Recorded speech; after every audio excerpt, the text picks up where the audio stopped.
भोगतोन घडे संचिता वाचोनी, भोगतोन घडे संचिता वाचोनी, कराविते मनी समाधान, मनोनी मनी मानू नये खेदू, मनोनी मनी मानू नये खेदू, मनावा गोविंदू वेळोवेळा, आनिका रुसावे न लगे बहुता, आनिका रुसावे न लगे बहुता, आपुल्या संचिता वाचोनिया, मनोनी मनी मानू नये खेदू, मनावा गोविंदू वेळोवेळा, तुका म्हणे भार घातलियावरी, तुका म्हणे भार घातलियावरी, होईल कैवारी नारायण, मनोनी मनी मानू नये खेदू, मनावा गोविंदू वेळोवेळा, पांडुरंगा करू प्रथम नमन, पांडुरंगा करू प्रथम नमन, पांडुरंगा करू प्रथम नमन, पांडुरंगा करू प्रथम नमन, दुसरे चरणा संताचिया, दुसरे चरणा संताचिया, दुसरे चरणा संताचिया, चंद्रकृपादाने कथेचा विस्तार, चंद्रकृपादाने कथेचा विस्तार, चंद्रकृपादाने कथेचा विस्तार, चंद्रकृपादाने कथेचा विस्तार, बाबाजी सद्गुरु दास तुका, बाबाजी सद्गुरु दास तुका, बाबाजी सद्गुरु दास तुका.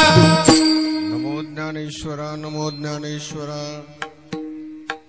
निवृत्ती उदारा सोपान देवा, मुक्ताबाई नमो त्रिभुवन पावनी, आद्यत्रय जननी देवांची, यंत प्रविश्य मम वाचमिमां प्रसुप्तां संजीवयत्य किल शक्तिधर स्वधाम्ना, अन्यांश्च हस्तचरण श्रवणत्वगादीन् प्राणान् नमो भगवते पुरुषाय तुभ्यम्. कृष्ण त्वदीय पद पंकज पंजरान्ते अद्यैव मे विशतु मानस राजहंसः, प्राण प्रयाण समये कफवात वित्तैः कंठावरोधन विदो स्मरणं कुतस्ते मस्तकहे पायावरे,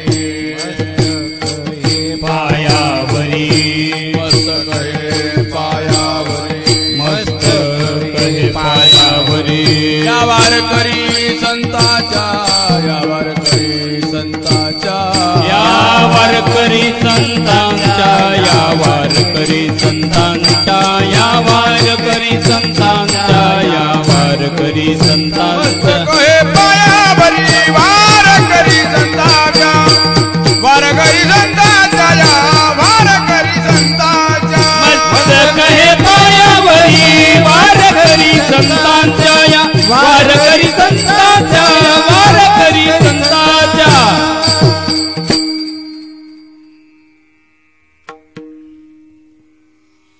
भोगतो न घडे संचिता वाचोनी, करावे ते मनी समाधान, मनोनी मनी मानू नये खेदू, मनावा गोविंदू वेळोवेळा.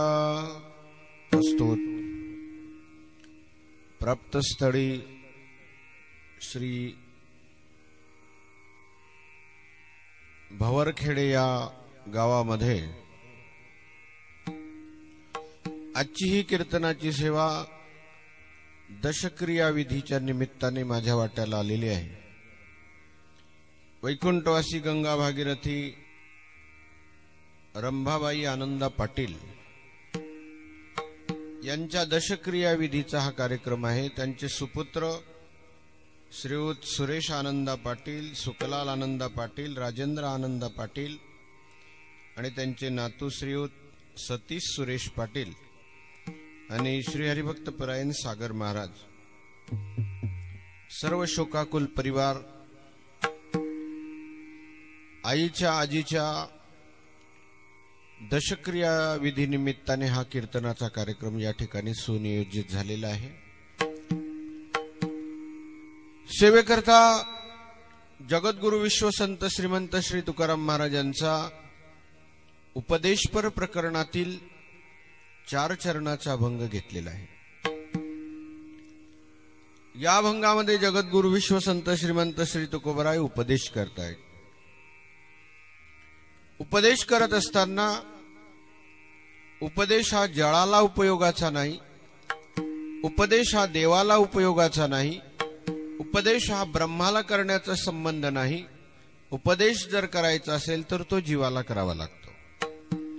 आणि उपदेश जीवाला करत असताना तो उपदेश गुरुने किंवा संतांनी किंवा देवाने करायचा असतो. जीवाने जीवाला उपदेश करू नये, जीवाने जळाला उपदेश करू नये, जळाने जीवाला उपदेश करू नये, जळाने दिवाला उपदेश करू नये.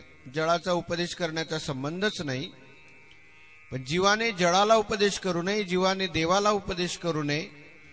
तर संतांनी किंवा देवाने जीवाला उपदेश करावा. आणि त्या न्यायानुसार जगद्गुरु विश्वसंत श्रीमंत श्री तुकोबाराय अखिल मानवाला उपदेश करतायत. बरं, तुकोबारायांचा उपदेश करण्याचा अधिकार का आहे? श्रुती स्मृतीचे अर्थ आपणची हो निमूर्त अनुष्ठाने जगात येत वडील जे. ते वडील आहेत आणि म्हणून त्यांना जगाला उपदेश करण्याचा अधिकार आहे. नव्हे, उपदेश करण्याकरताच ते स्वरूप स्थितीतून खाली आलेले आहे. उपदेश करण्याकरता आलेले. वास्तविक पाहायला गेलं त्यांचं राहण्याचं स्थान वैकुंठ आहे. वैकुंठ शब्दाचा अर्थ विविधा गती कुंठः. पंचमहाभूताची गती देखील कुंठित होते, त्याला वैकुंठ म्हणतात. वैकुंठ शब्दाचा अर्थ देवाचं राहण्याचं स्थान. वैकुंठ शब्दाचा अर्थ आहे देवाची स्वरूप स्थिती. वैकुंठ शब्दाचा अर्थ आहे परमात्म्याचं नाम. विठ्ठल विठ्ठल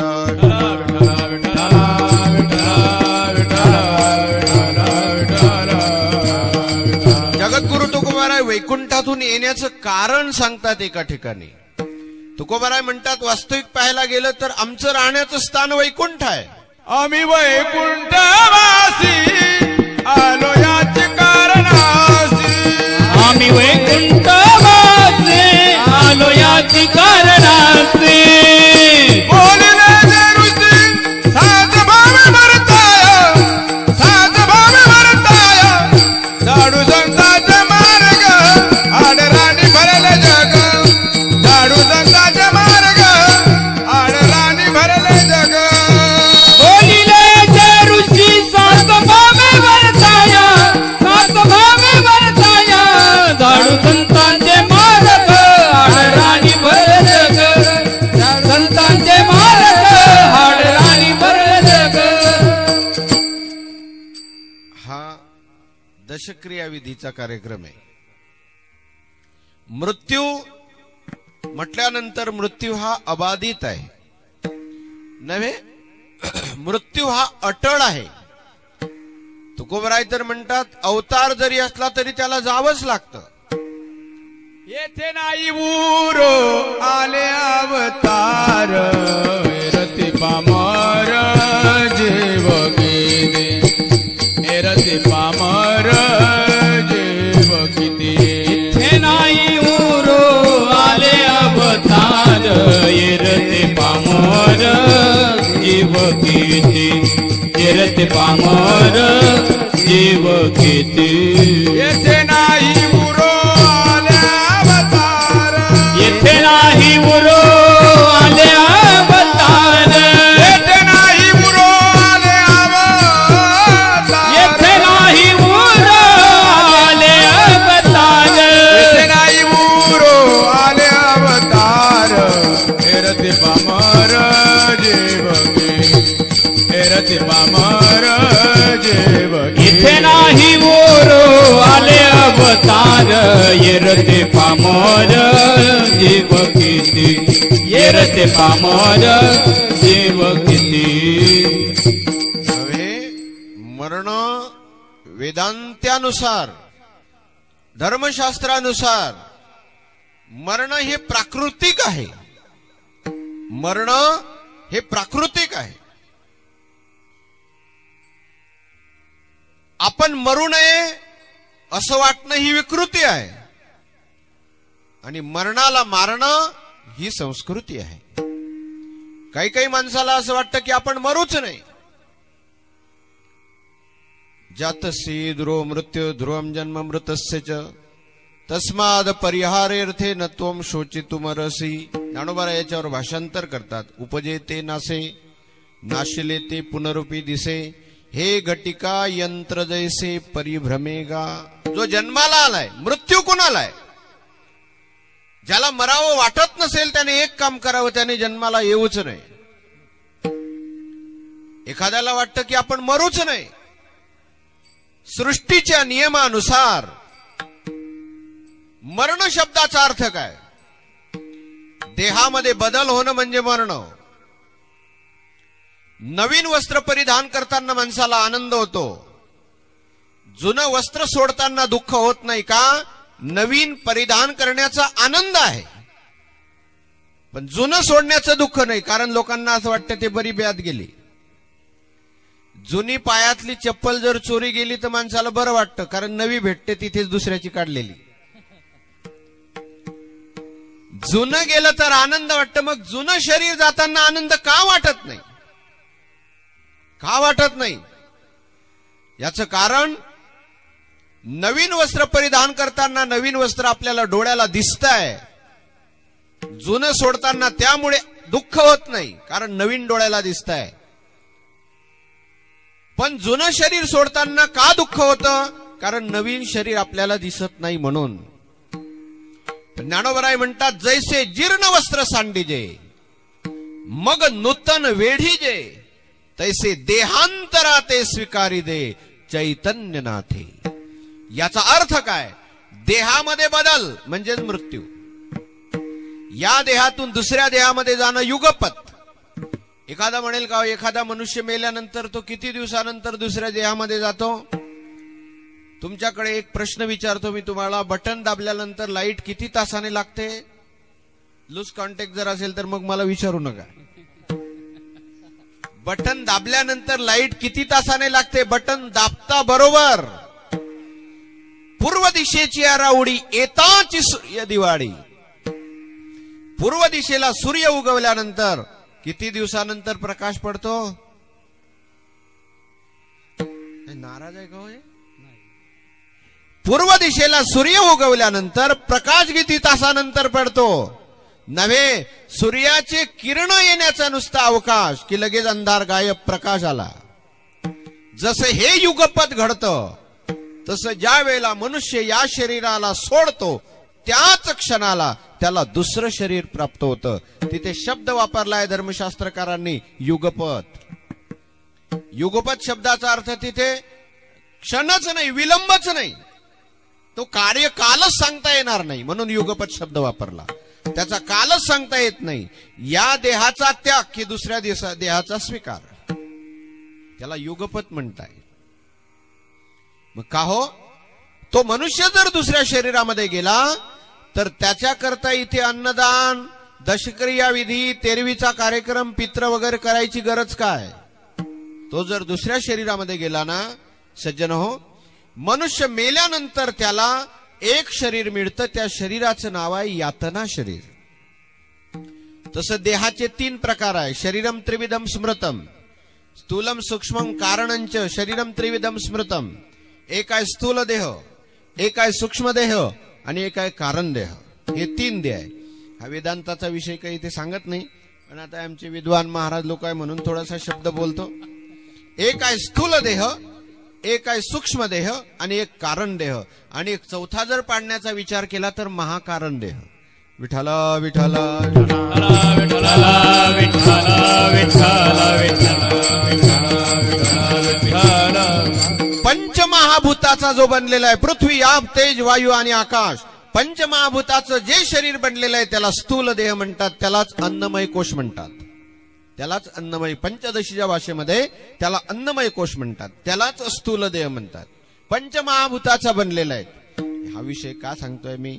आता काही दिवसांना आमच्या सागर महाराजांना संस्था का चालवायची आहे ना महाराज. आता त्यांना माहित आहे, त्यांना पुरांना शिकवायचं, त्यांनाही माहित आहे म्हणून थोडासा मुद्दाम विषय काढला. स्थूल देह पंचमहाभूताचा बनलेला आहे.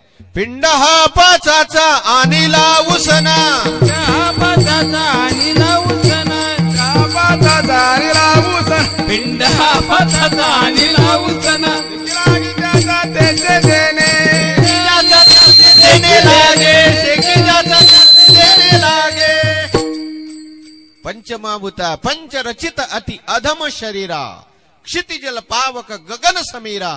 गोस्वामी तुलसीदासजी बोलतात पंचरचित अति अधम शरीरा. पंचमहाभूताचं शरीर बनलेलं आहे.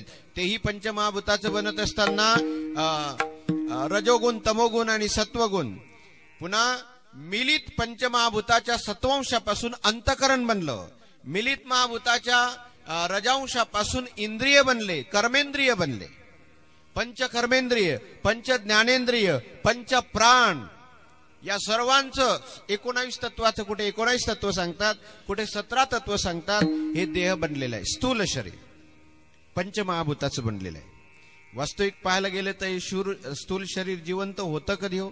देह आधी काय खरा, देह संबंधी पसारा. देह आधी काय खरा, देह आधी काय खरा, देह संबंध पसारा, संबंध पसारा. हा बुजगावणे चोरा रक्षण ते भात तसे, बुजगावणे चोरा रक्षण ते भात तसे, बुजगावणे चोरा रक्षण ते भात तसे, बुजगावणे चोरा रक्षण ते भात तसे.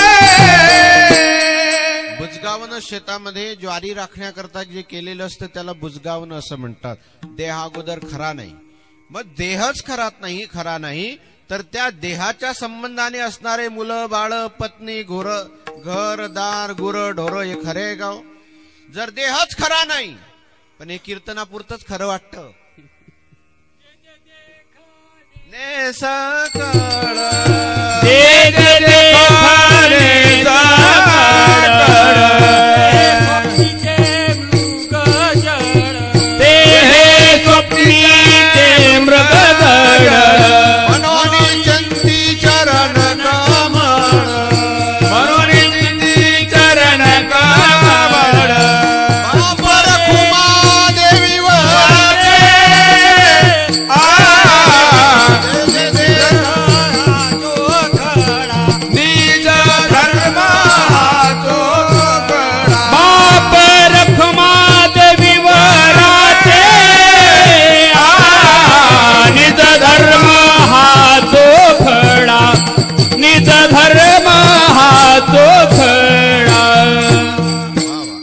लोकांचे अभंग पाठ होते. आता नवीन लोकांचं वेगळं काम आहे थोडंसं.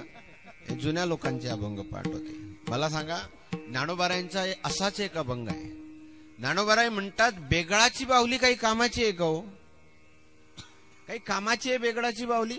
जशी बेगळाची बाहुली काही कामाची नाही तसं विषयाचं सुख देखील काही कामाचं नाही. विषयाचे समसुख बेगळाची बाहुली, विषयाचे समसुख बेगळाची बाहुली, विषयाचे समसुख बेगळाची बाहुली, विषयाचे समसुख बेगळाची बाहुली.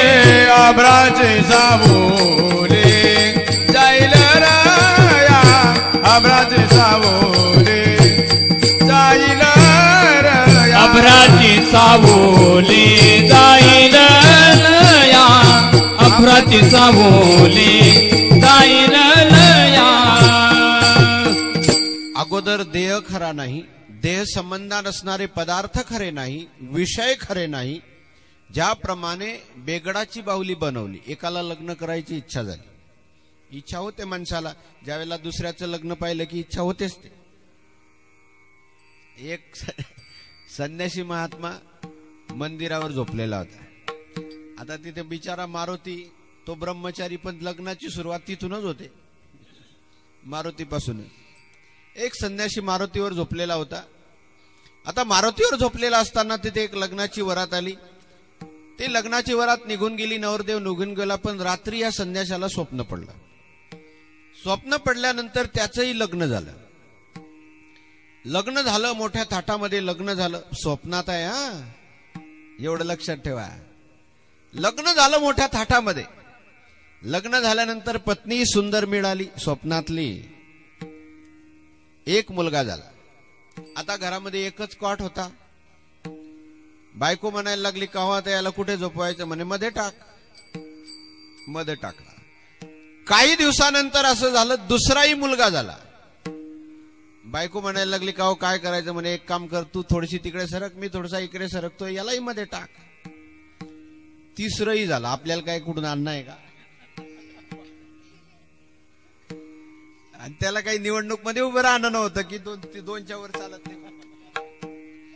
तिसरंही झालं. झाल्यानंतर बायको म्हणायला लागली का हो काय करायचं म्हणे आता थोडस तू तिकडे सरक थोडसा मी इकडे सरकतो. तिसऱ्यालाही टाकलं. चौथी मुलगी झाली.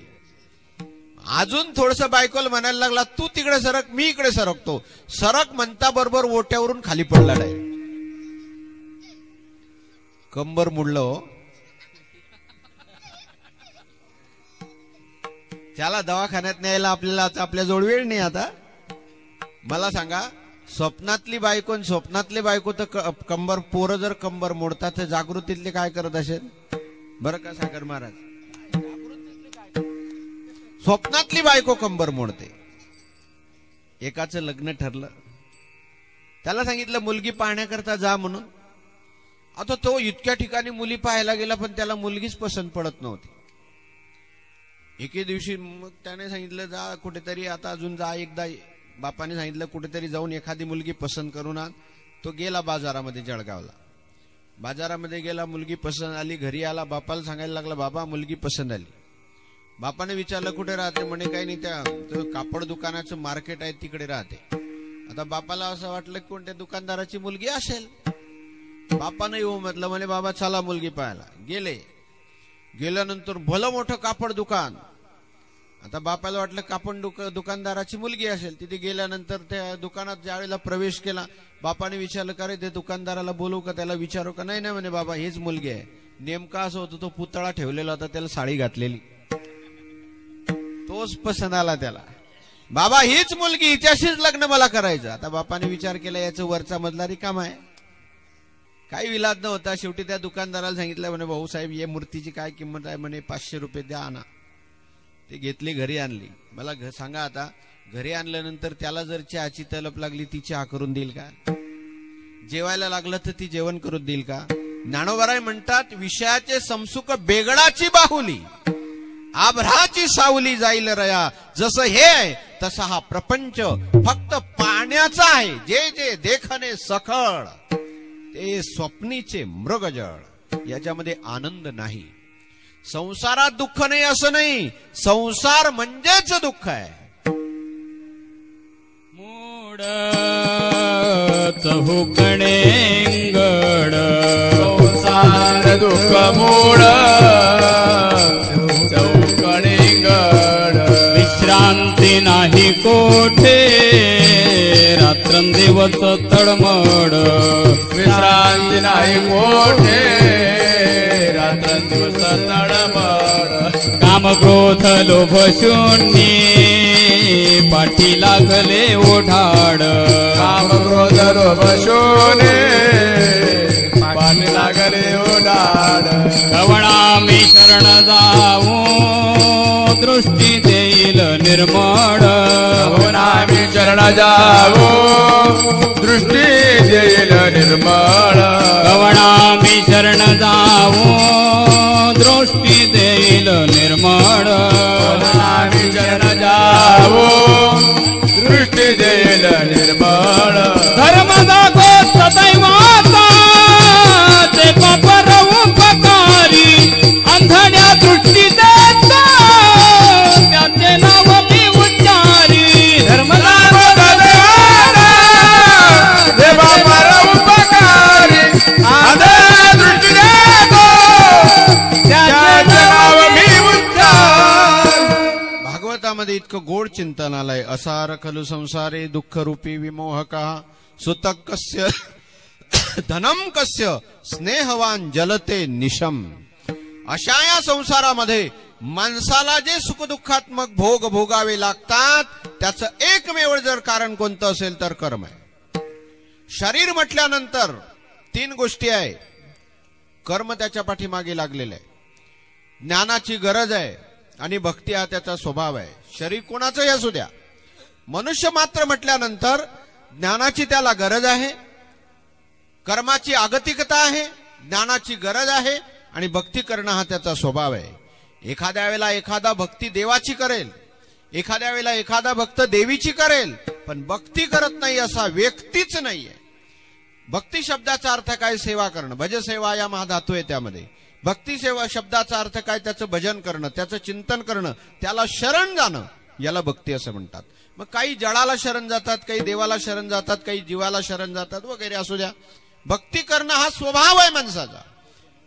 देखे मनुष्य जात सकळ स्वभावता भजनशीळ. ज्ञानोबाराय म्हणतात स्वभावतात माणसं भजनशीळ आहे. प्रत्येकाला भक्ती करावीशी वाटते. काही विषयाची भक्ती करतात मग, पण प्रत्येकाला भक्ती करावीशी वाटते जीवनामध्ये. हा माणसाचा स्वभाव आहे. तसं शरीर म्हटल्यानंतर कर्म त्याच्याकडून होणार नाही असं नाहीच. कर्माची आगतिकता त्याच्याने शरीर बनलेलं आहे. मग ते कर्म करत असताना काही वेळेला काहीकडून अनुकूल कर्म घडतं, काहीकडून प्रतिकूल कर्म घडतं. बरं, या कर्माचं असं आहे, हे एका जन्माचं नाही, 3-3 जन्माचं कर्म नव्हे, 7-7 जन्माचं कर्म माणसाला भोगावं लागतं. बरं, तसे त्रिजन्म भी भरताला 3 जन्म घ्यावे लागले कर्मा करता. नाही शिक्षणमपी जातू तिष्ठत्य कर्म कृत. हे शरीर आहे ना, नाही म्हटलं तरी तुम्हाला कर्म करावंच लागेल. एखादा म्हणेल मी की काहीच करणार नाही, काही न करणं हे देखील कर्मच आहे. एखादा म्हणेल मी चालणार नाही, एखादा म्हणेल मी बसणार नाही, मी उठणार नाही, सारखा झोपून राहील, झोपणं हे देखील कर्मच आहे. एखादा म्हणेल मी झोपणारही नाही, श्वास तर घेशील की नाही, म्हणे श्वासही घेणार नाही, मग तुझं इथे काम नाही, तिथे आहे.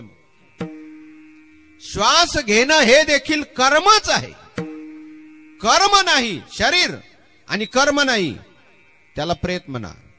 शरीरही आहे, कर्मही आहे, त्याला जीव म्हणा. शरीर नाही, कर्म नाही, विदेहमुक्त. शरीरही आहे, कर्मही आहे, पण त्या कर्माचा त्याच्याशी काहीच संबंध नाही, त्याला जीवनमुक्त म्हणा. विठ्ठल विठ्ठल विठ्ठल विठ्ठल विठ्ठल विठ्ठल विठ्ठल विठ्ठल. ज्ञानोबारायांचं तुम्ही गीतेचा 5वा अध्याय पहा. पश्यन शृण्वन स्पृशन जिग्रन नशनन गच्छन स्वपैश्वसन प्रलपन विसृजन गुरुन्नन नुन्मिशन निमिषन्नपि देहंचनश्वरम अवस्थितम उत्थितम वा सिद्धो न पश्यति यतोद्यगमत स्वरूपम दैवदपात्मोपेदम वासो यथा परिकृतम मदिरा मदांदहा. शरीर आहे, पण शरीराच्या ठिकाणी त्याचा कोणत्याही प्रकारचा भाव नाही, त्याला जीवनमुक्त असं म्हणतात. पुन्हा ज्ञानेश्वरीकडे जावं लागेल आपल्याला की त्याच्याकडून कर्म घडलं का तया करण्या तू घडे त्रैलोक्याचा घातू परी तेने केली ऐसी मातू बोलो नये. शरीरही आहे, कर्मही घडतंय, पण त्या कर्माचा त्याच्याशी काही एक संबंध नाही. बघा, कोण बांधला जातो? जो कर्म करत असताना शरीराला मी म्हणतो तो त्या कर्मामध्ये बांधला जातो.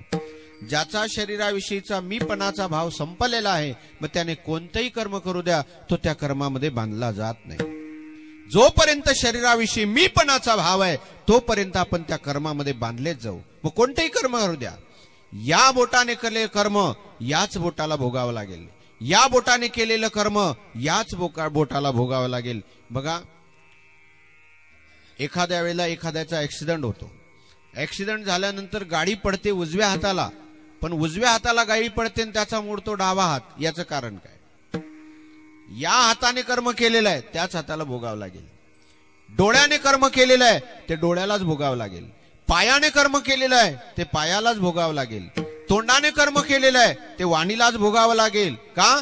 ज्या इंद्रियांपासून कर्म घडतंय ते त्या इंद्रियाला भोगावंच लागतं. हा कर्मशास्त्राचा नियम आहे. विठ्ठल विठ्ठल विठ्ठल विठ्ठल विठ्ठल विठ्ठल. जो शरीराला मी म्हणतो त्याच्यामध्ये तो बांधला जातो. बघा, एक दृष्टांत सांगतो. एक तरुण मुलगी प्रवासाला निघाली, प्रवास करत होती. तिच्याजवळ भली मोठी एक सुटकेस होती. प्रवास करते, तरुण मुलगी आहे, सुंदर आहे, सुटकेस भली मोठी तिच्याजवळ आहे. चोरांनी तिला पाहिलं आणि चोरांनी पाहिल्यानंतर चोरांनी विचार केला की ही एकटी मुलगी आहे, हिच्या आजूबाजूला कोणी नाही, जवळ कोणी नाही, हिच्याजवळ निश्चित काहीतरी या सुटकेमध्ये पैसा, लत्ता, कपडे वगैरे असले पाहिजे. म्हणून चोरांनी काय केलं, गाडी ज्या वेळेला रेल्वेमध्ये ती बसलेली आहे, रेल्वे निघाली, बऱ्याच लांबपर्यंत रेल्वे गेली ते स्टेशन सोडून. आणि एक छोटंसं स्टेशन आलं. चोरांनी विचार केला की या स्टेशनावर आता कोणीच दिसत नाहीये, आपण या मुलीला आपण या सुटकेस तिला धाक दाखवून सुटकेस घेऊन घेऊ. पण योगायोग असं झाला की तीच मुलगी ती सुटकेस तिथे राहू दिली आणि त्या स्टेशनवर उतरून गेली, निघून परत आलीच नाही. गाडी ज्यावेळेला निघायली, जोपर्यंत गाडी तिथे थांबलेली होती तोपर्यंत त्यांनी इकडे तिकडे पाहिलं की ती मुलगी परत येईल, परंतु ती मुलगी परत आली नाही. स्टेशनवर गाडी थांबली, एका छोट्याशा स्टेशनावर ती मुलगी उतरली, मुलगी निघून गेली, सुटकेस ठेवून दिली. हे दोघांचे दोघा चोर विचार करायला लागले, आपल्याला कोणताही प्रयास न करता आता अनायास हे धन आपल्याला सापडलं. म्हणून ते पुन्हा तिथून गाडी निघाली, पुढच्या स्टेशनवर गेली, दोघांनी ते सुटकेस उचलली. तो इकडे ओढायला लागला, तो तिकडे ओढायला लागला, दोघांचा वाद सुरू झाला. काही एक मनुष्य असं मला म्हणायला लागला की चोर लोक जे असताना ते इमानदारीने वाटे करतात, म्हणजे चोरी करता बेमायनीनं आणि वाटे करता इमानदारीनं. वा रे वा, भल्या माणसा. काही काही कोणाला पुरस्कार देतील हे सांगताच येत नाही मला. एक तर म्हणला माझ्याजवळ, माहिती आहे का तुम्हाला, म्हणे बाबा आपण 3 खांबे ओढले तरी आपल्याला काहीच होत नाही म्हणे. 3 खांबे पेले तरी आपल्याला. म्हटलं का रे, एखाद मला म्हटलं बाबा खांबा, तो खांबा आणायला गेलाय म्हणे. म्हटलं का रे, एवढा मोठा इलेक्ट्रिकचा खांबा तो एकटा आणेल कसा काय? म्हणजे तुम्हाला खांबा माहित नाही का? म्हटलं नाही वा म्हणे, तो खिशात बसतो.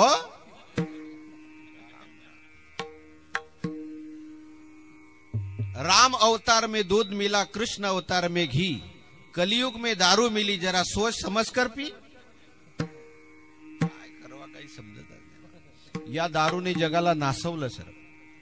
कठीण काम आहे. दारू माणसाला पेत नाही का? माणूस दारूला पेत नाही काय तुमच्याकडे? माणूस दारूला पेत नाही, ती दारू त्याला पिऊन टाकते.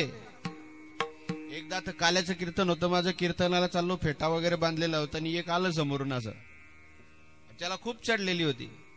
ते समोरून आलं आणि म्हणायला लागलं, बाबा पाया पडू द्या. आता या अशा लोकांच्या नादी लागता येत नाही मला. तो म्हणायला लागला, बाबा पाया पडू द्या. अरे म्हटलं, अरे याच्या हातात बाटली आहे बा. तो म्हणे, बाटली तुम्ही धरा. आता काय डावीलाच होता, मी धरली बाटली. तितक्यात एक ओळखीचं म्हटलं भेटला, म्हणाल बाबा कधीपासून सुरू केली? शरीर म्हटल्यानंतर कर्म होणारच आहे.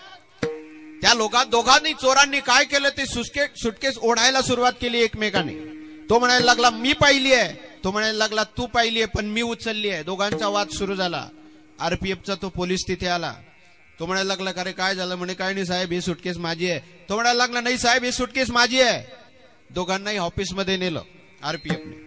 आणि ऑफिसमध्ये नेल्यानंतर दोघांना विचारलं, का रे या सुटकेसमध्ये काय? एकाला विचारलं, का रे या सुटकेसमध्ये काय? त्याने विचार केला, मुलीच्या हातामध्ये सुटकेस होती. तो म्हणायला लागला, साहेब हिच्यामध्ये माझी पत्नी माहेरेला गेलेली आहे, मी तिला आणण्याकरता चाललोय, हिच्यामध्ये साड्या आहे, कपडे आहे, असं सांगून दिलं त्याने काही काही. ह्या दुसरा जो होता त्याला विचारलं साहेबाने, का रे हिच्यामध्ये काय? त्याने वाटलं आता याच्यात काहीतरी बदल करून सांगावं लागेल. तो म्हणायला लागला, साहेब हिच्यामध्ये 2-3 पंजाबी ड्रेस आहे, 1-2 जीन्सची पॅन्ट आहे, मी माझ्या पत्नीला घ्यायला चाललेलो होतो. साहेबांनी विचारलं, का रे चाबी द्या सुटकेसची. एक म्हणायला लागला, साहेब घरी राहिली. दुसरा म्हणायला लागला, रस्त्यात पडली. साहेबाच्या लक्षात आले, या दोघांची सुटकेस दिसत नाहीये. साहेबांनी नोकराला सांगितलं काहीतरी आण तोडण्याकरता. ते आणलं, त्याने हातोडीन सुटकेस तोडली. तोडल्याबरोबर ते सुटकेस उघडून ज्या वेळेला पाहिलं, त्यामध्ये कपडे नाही, सोनं नाही, पैसा नाही, त्यामध्ये एक मेलेलं मूल सापडलं. साहेबांनी विचारलं, का रे कोणाचं आहे सांगा, तुझं आहे का तुझं आहे? तो म्हणायला लागला, माझं नाही. तो म्हणायला लागला, माझं नाही. त्यांचं होतं का? त्यांचं नसताना देखील त्यांनी त्याला आपलं म्हटलं, बंधनात पडले. आणि जिचं ते होतं तिने त्याला आपलं मानलं नाही, मुक्त झाले. तुकोबा आहे तसं एका ठिकाणी म्हणतात, शरीर आपलं नाही, हा मुक्त आहे, पण शरीराला माझं माझं म्हणून बद्ध झाला. मुक्त होता परी बडे झाला बद्ध. होता परी बडे झाला बद्ध. होता परी बडे झाला बद्ध. माझे माझे म्हणून व्यर्थ गेला. घेऊनिया छंद माझे माझे. घेऊनिया छंद माझे माझे. मुक्त होता परी बडे झाला बद्ध. घेऊन या छंद माझे माझे. ज्या वेळेला तुम्हाला कर्मामध्ये सुटायचं असेल त्यावेळेला शरीराला मी म्हणू नका. माझेपणा धारण केला की कर्मामध्ये अडकला, मीपणा धारण केला की कर्मामध्ये अडकला. ज्यावेळेला त्याचा मीपणा आणि माझेपणा संपेल त्यावेळेला त्याने कोणतंही कर्म करू द्या, तो त्या कर्मामध्ये अडकणार नाही. या कर्माची गती एवढी कठीण आहे. ज्ञानोबारायांचा एक अभंग आहे, पर्येसी गव्हारा सादर. काय गोड अभंग आहे पा. पर्येसी गव्हारा सादर, पर्येसी गव्हारा सादर. कर्मे निर्वंश झाले सगर, कर्मे निर्वंश झाले सगर.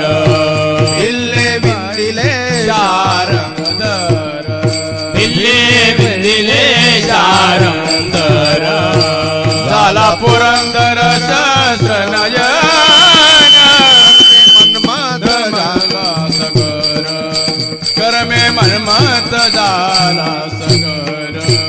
झाला पुरंदर सहस्र नयन, कर्मे मन्मथ झाला सगर. कर्मे मन्मथ झाला सगर.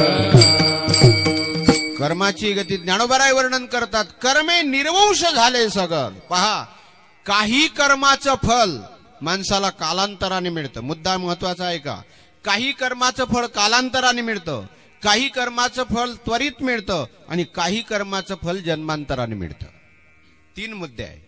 काही कर्माचं फल कालांतराने मिळतं, काही कर्माचं फल लगेच मिळतं. विस्तव हातामध्ये धरला लगेच चटका लागणार आहे. तसं उत्कट पापाचं फल माणसाला याच जन्मामध्ये भोगावं लागतं. एखाद्याने लहान मुलाची हत्या केली, उत्कट पाप झालं, याच कर्मामध्ये भोगावं लागेल. पुन्हा सांगू, भ्रूण हत्या जे करतात, ज्या बाया आपल्या पोटामध्ये लहान मुलांना मारतात, धर्मशास्त्र असं वर्णन करतं की अशा बायांचं कर्म 7 जन्मपर्यंत त्यांना भोगावं लागतं. ते कसं, त्या स्त्रीला 7 जन्मपर्यंत संतती होत नाही. उत्कट पापाचं फल जन्मांतराने भोगावं लागतं. काही वेळेला त्वरित भोगावं लागतं. काही काही म्हणता का हो याने तर ह्या तर खूप श्रीमंत होता, असं का झालं. त्याचं उत्कट पापाचं फल त्वरित भोगावं लागतं. काही वेळेला कालांतराने भोगावं लागतं आणि काही वेळेला जन्मांतराने भोगावं लागतं. महाभारतामध्ये चिंतन आलेलं आहे. ज्या वेळेला पितामह भीष्म 52 दिवस शरपंजरीवर पडले, भगवान ज्या वेळेला अंतिम समयाला पितामह भीष्माला भेटायला गेले, अर्जुनाशी संवाद साधला, धर्मराजाशी संवाद साधला, नकुल सहदेवाशी बोलले आणि सर्व झाल्यानंतर अर्जुनाला सांगितलं, अर्जुना तुझा जो सारथी आहे मला त्याच्याशी बोलायचं आहे. कृष्णाला समोर आण आणि मग भगवान समोर आले. भगवान समोर आल्यानंतर पितामह भीष्म भगवंताशी बोलायला लागले, म्हणायला लागले, देवा या जन्मामध्ये उभ्या आयुष्यामध्ये मी पाप केले नाही अशी गॅरंटी पाहिजे माणसाला. सद्गुरू जोग महाराजांनी स्वतःची गॅरंटी दिली की आयुष्यामध्ये मी पापच केलं नाही.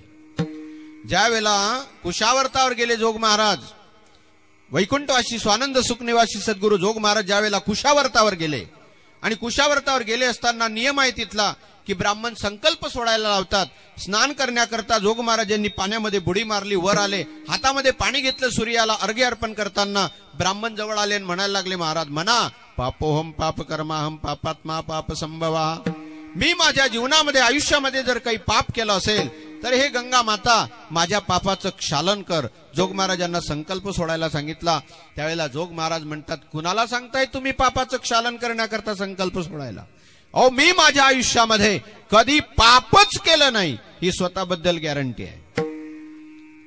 माणसाने मन जाणे पापा, तुका म्हणे माय बापा. आपला बाप कोण आहे ही फक्त आपल्या आईला माहिती आहे आणि आपण काय केलं हे आपल्या मनाला माहिती आहे. विठ्ठल विठ्ठल विठ्ठल विठ्ठल कुंडली वरदा हरी विठ्ठल ज्ञानदेव पंढरीनाथ भगवान की जय. भगवंताला माहिती आहे की आपल्याकडून काय कर्म घडलेलं आहे. म्हणून एक वेळचा प्रसंग आहे महाभारतातला.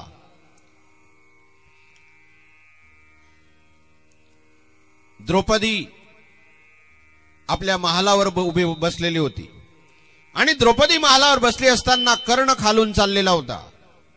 द्रौपदीने त्या कर्णाला पाहिलं आणि कर्णाला पाहिल्यानंतर द्रौपदीच्या अंतःकरणामध्ये सूक्ष्म एक क्षणभरपर्यंत, बघा माझा शब्द लक्षात घ्या, एकच क्षण द्रौपदीच्या मनामध्ये हा भाव आला की जर कदाचित हा कर्ण जर पांडवांमध्ये असता, हा जर माझा पांडवांमध्ये जर असता तर यालाही मी वरलं असतं. एवढाच भावाला फक्त संपला. तिथून पुढे द्रौपदी जागृत झाली. हा देखील माझ्या पतींमध्ये असता तर, एवढाच भावाला.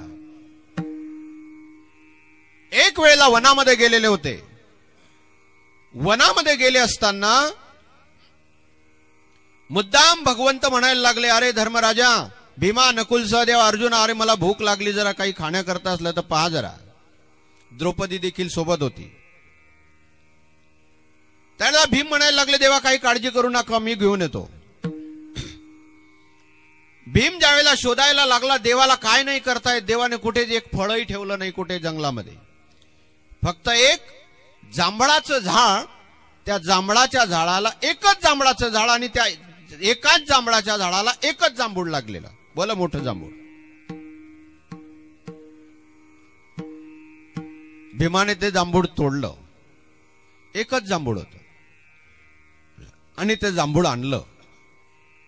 जांभूळ आणल्यानंतर देवाच्या समोर ज्या वेळेला आणलं, भगवान म्हणायला लागले, अरे भीमा तू हे काय केलं? म्हणले काय झालं देवा? अरे तू ज्या झाडाचे जांभूळ तोडून आणलेलं आहे त्या झाडाला किती जांभळं होते? काही नाही देवा, फक्त एकच जांभूळ होतं. तुला माहितीये भीमा, त्या झाडाच्या जवळ एक पर्णकुटी होती. म्हणले हो. त्या पर्णकुटीमध्ये एक महात्मा बसलेला आहे. म्हणे हो ते ध्यानस्थ आहे. म्हणजे तुला माहिती आहे ते महात्मा 6 महिनेपर्यंत समाधीमध्ये राहतात. 6 महिन्यानंतर त्यांची समाधी उत्थानित होते. 6 महिन्यानंतर समाधी उत्थानित झाल्यानंतर ते हे एक जांभूळ खातात आणि पुरा समाधीमध्ये बसतात. आता 6 महिने झाल्यानंतर ते महात्मा उठतील. उठल्यानंतर त्यांना जर त्या झाडाला लागलेलं जांभूळ दिसलं नाही तर ते श्राप देतील, तुमच्या पांडवांचा नाश होऊन जाईल. म्हणे काय करावं देवा? म्हणे चला सर्वचे सर्व तिथे. देवाने सर्वांना तिथे नेलं आणि भगवान म्हणायला लागले, आता हे जांभूळ पुन्हा पूर्वत त्या झाडाला लागलं पाहिजे. बरं आहे, आता अशी कोणी परीक्षा नाही पाहत. भगवान म्हणायला लागले, हे जांभूळ पूर्वत झाडाला लागलं पाहिजे. म्हणे देवा कसं शक्य आहे? भगवान म्हणले काहीच अडचण नाही. धर्मराजाला सांगितलं, राजा तुझं पुण्य तू अर्पण कर, हे जांभूळ त्या झाडाला लावायचं आहे आपल्याला. धर्मराज म्हणायला लागले, आजपर्यंत माझ्या जीवनामध्ये जर मी असत्यच बोललेलो नसेल तरी जांभूळ झाडाला लागू दे. धर्मराज असत्य बोलला नाही हो.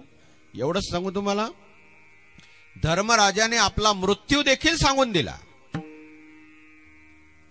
असत्य धर्मराज जीवनामध्ये बोलले नाही. म्हणून सांगतात, धर्मराजाचा रथ हा जमिनीपासून 1 हात वर चालत होता. जीवनामध्ये असत्यच नाही बोलले. आणि तुम्हालाही सांगतो, शक्यतो जास्तीत जास्त कमी खोटं बोलण्याचा प्रयत्न करा आणि जास्तीत जास्त सत्य बोलण्याचा प्रयत्न करा. जेव्हापासून मोबाईल आले तेव्हापासून जास्त खोटं सुरू झालं. त्याला जर विचारलं का कुठपर्यंत आलात तुम्ही, तो असतो धरणगाव मध्ये, सांगतो विव्र, खोटं बोलायला लागले. असत्य बोलण्यासारखं पाप नाही, खोटं बोलण्यासारखं पाप नाही आणि परोपकार करण्यासारखं पुण्य नाही. पण काही काही निष्कारण खोटं बोलतात, काहीच कारण नसतं. धर्मराज म्हणायला लागले, माझ्या जीवनामध्ये जर मी असत्यच बोललो नसेल तरी जांभूळ वर झाडाला लागो. ते जांभूळ 1 हातभर जमिनीवरून उठलं वर. भीमाला सांगितलं, भीमा तू तुझं पुण्य अर्पण कर. भीम म्हणायला लागला, मी जर भगवंताच्या भक्तीविषयी अनन्य असेल तर हे जांभूळ वर जाओ. तेही अजून वर 1 हातभर गेलं. अर्जुनाला सांगितलं, अर्जुना तू तुझं पुण्य अर्पण कर. अर्जुनाने सांगितलं, मी जर परमात्मा कृष्णाशिवाय कुणालाही अनन्य झालो असेल तर जांभूळ वर जाणार नाही. मी देवाशी अनन्य आहे, ते पुण्य मी समर्पित करतो. ते जांभूळ अजून 1 हात वर गेलं. नकुल सहदेवाने तसंच आपलं पुण्य अर्पण केलं. ते जांभूळ बरोबर त्या झाडाच्या जवळ फक्त 1 बोट पर्यंत राहिलं टेकायचं. आता त्या झाडाच्या त्या फांदीला जिथून ते तुटलेलं होतं तिथे लागणार 1 बोट शिल्लक राहिलं. आता राहिली होती द्रौपदी. भगवंताने द्रौपदीला सांगितलं, द्रौपदी तू तुझं पुण्य अर्पण कर. ऐकताय तुम्ही कीर्तन? द्रौपदीला सांगितलं तू तुझं पुण्य अर्पण कर.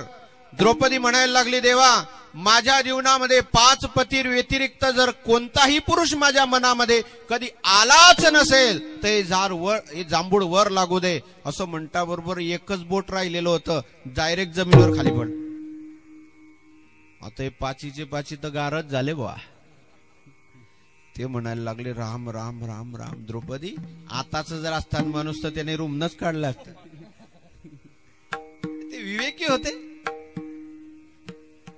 द्रौपदीला घाम आला. भगवान द्रौपदीकडे पाहायला लागले. द्रौपदीला म्हणायला लागले, द्रौपदी काय झालं हे? 5 पतिव्रता वर्णन केलंय धर्मशास्त्रामध्ये. त्या 5 पतिव्रतेमध्ये द्रौपदीचा 2रा नंबर आहे. नियम फक्त स्त्रियांनाच आहे असं नाही, माणसांनाही नियम आहे. कारण नसताना जो लक्ष्मीला रडवतो, माझा शब्द नीट ऐका, काही कारण नसताना जो बायकोला मारतो, लक्ष्मीच्या डोळ्यामध्ये अश्रू आणतो, त्याच्या घरामध्ये कधीच उन्नती होत नाही, लक्षात ठेवा.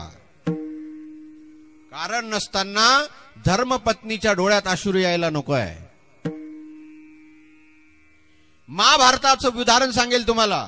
महाभारतामध्ये ज्यांनी युद्ध जिंकलं तेही सुखे झाले नाही आणि जे युद्ध हारले तेही सुखे झाले नाही. याचं कारण एकमेव जर कोणतं असेल महाभारतामध्ये जेवढ्याही स्त्रिया होत्या सर्व दुःखी झालेल्या होत्या. पत्नीवर रागावू नका असं धर्मशास्त्र सांगत नाही, पण त्याला मर्यादा आहे. वास्तविक असा एक दंडक आहे, धर्मदंडक असा आहे की पत्नीवर हात कधीच उचलू नये, कारण ती लक्ष्मी आहे. विठ्ठल विठ्ठल विठ्ठल विठ्ठल विठ्ठल विठ्ठल विठ्ठल विठ्ठल विठ्ठल विठ्ठली कमला हर विठ्ठल ज्ञानदेव हरिनाथ भगवान की जय. ज्ञानेश्वर महाराज की जय. महाभारतामध्ये द्रौपदीचा अपमान झाला, महाभारतामध्ये कुंतीचा अपमान झाला, महाभारतामध्ये गांधारीचा अपमान झाला, महाभारतामध्ये सत्यवतीचा अपमान झाला, महाभारतामध्ये वृत्तरेचा अपमान झाला. सर्व जेवढ्या स्त्रिया असेल सर्वांचा अपमान झाला. त्याचा परिणाम असा झाला की महाभारतामध्ये युद्ध जिंकलं तेही सुखी झाले नाही सुखी झाले. ती जांभूळ ज्यावेळेला खाली पडलं, धर्मराज, नकुल, सहदेव, भीम, अर्जुन द्रौपदीकडे पाहायला लागले. भगवंताने द्रौपदीला विचारलं, द्रौपदी तू तुझ्या जीवनामध्ये कधीच अन्याय केलेला नाही हे मला माहिती आहे, पण नेमकं काय झालं सांग. त्यावेळेला मग द्रौपदी बोलायला लागली, देवा एक वेळेला कर्ण, मी माडीवर उभी असताना कर्ण एक वेळेला खालून जात होता. मी फक्त एवढा मनामध्ये विचार आला की हा 5 पांडवांमध्ये असता तर. वास्तविक पाहायला गेलं जर सूक्ष्म चिंतन पहा, कर्ण देखील पांडवांचाच भाऊ आहे. विठ्ठल विठ्ठल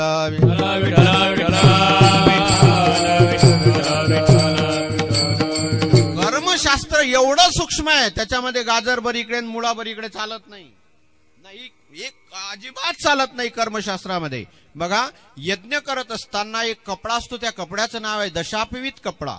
तो दशापवित कपडा जो असतो तो यज्ञ करत असताना त्याच्याकरता पूजेकरता जे भांडे घेतलेले असतात त्या भांड्यांना पुसण्याकरता जो कपडा वापरला जातो त्या कपड्याला कपडा म्हणता येत नाही, त्याला दशापवित म्हणावं लागतो.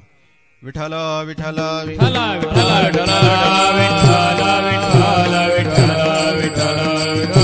कर्मशास्त्र एवढं सूक्ष्म आहे. आपण वैश्वदेव करतोय, एखाद्या वेळेला काही संकल्प सोडतोय, संकल्प सोडताना हातावर पाणी घ्यावं लागतं. ते पाणी घेत असताना कर्मशास्त्रामध्ये नियम आहे, त्या हातावर पाणी घेतलेलं जे आहे ते पाणी उडदाचा दाना अर्धा भिजेल एवढंच पाहिजे. त्याच्यापेक्षा जर जास्त पाणी असलं, माश मात्र जळ घ्यावे नाथ महाराज बोलतात, त्याच्यापेक्षा जास्त जर पाणी हातामध्ये घेतलं तर सुरापान केल्याचं पाप लागतं. कर्मशास्त्र किती सूक्ष्म आहे अजून सांगू. आपण ज्या ताटामध्ये जेवण करतो त्या ताटामध्ये जेवत्या ताटामध्ये जेवण करत असताना जेवण झाल्यानंतर त्या ताटामध्ये जर आपण हात धुतला तर आपल्याला दारू पिल्याचं पाप लागतं.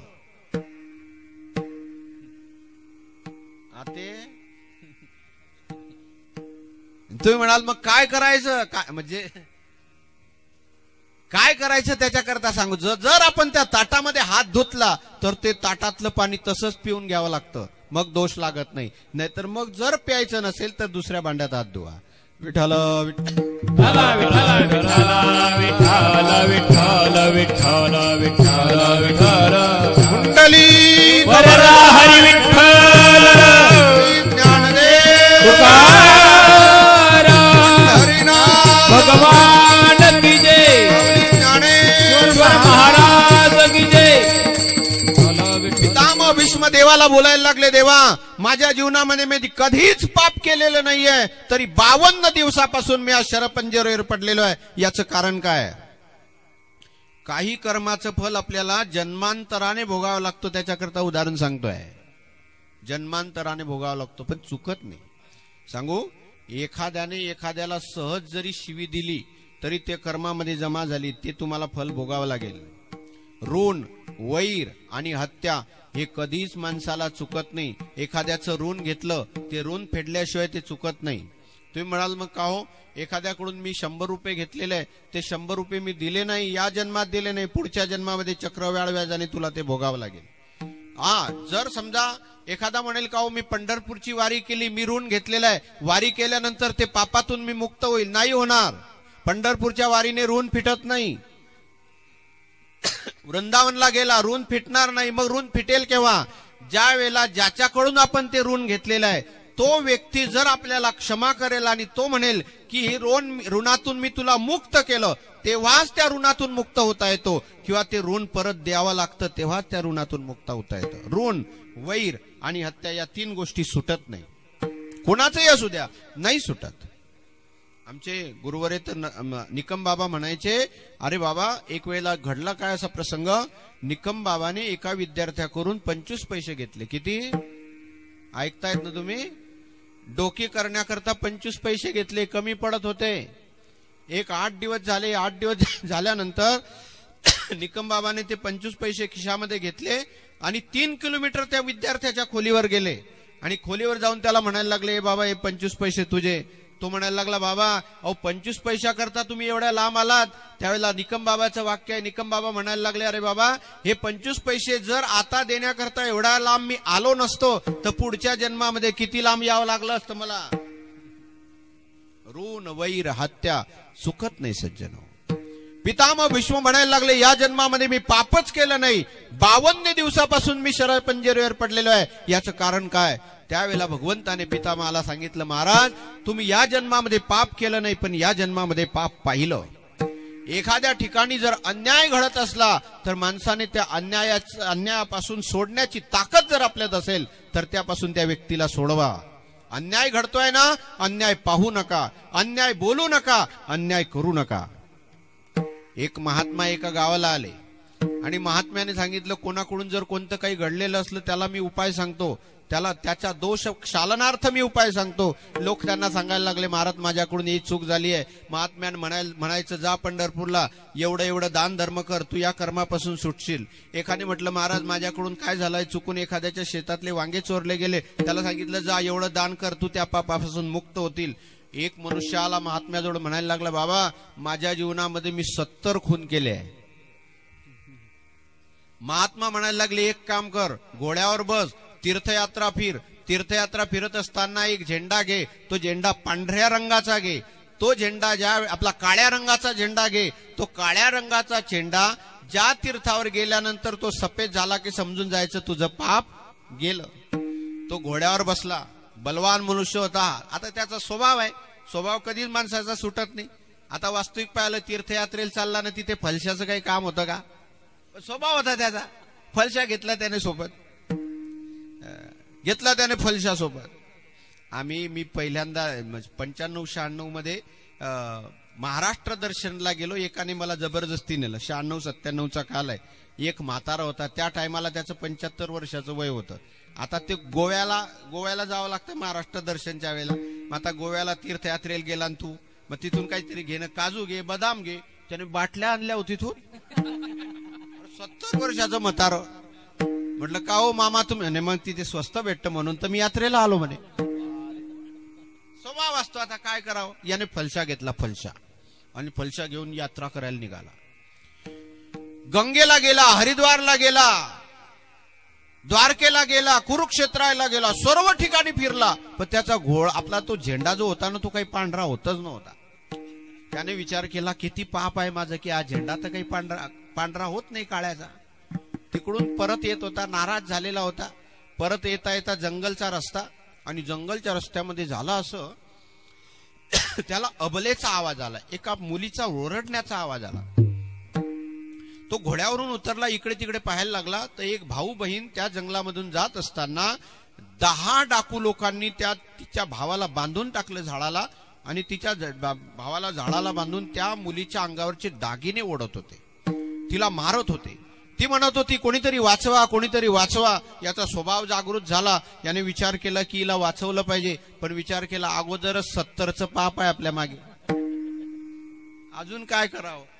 घोड्यावर बसला, पुन्हा निघाला, परंतु पुन्हा त्या अबलेचा आवाज आला, अहो मला वाचवा वाचवा. याने विचार केला 70 ते 70 अजून 10 80 करून टाकू, जे होईल ते होईल, अगोदर तर हा पांढरा होत नाही आहे.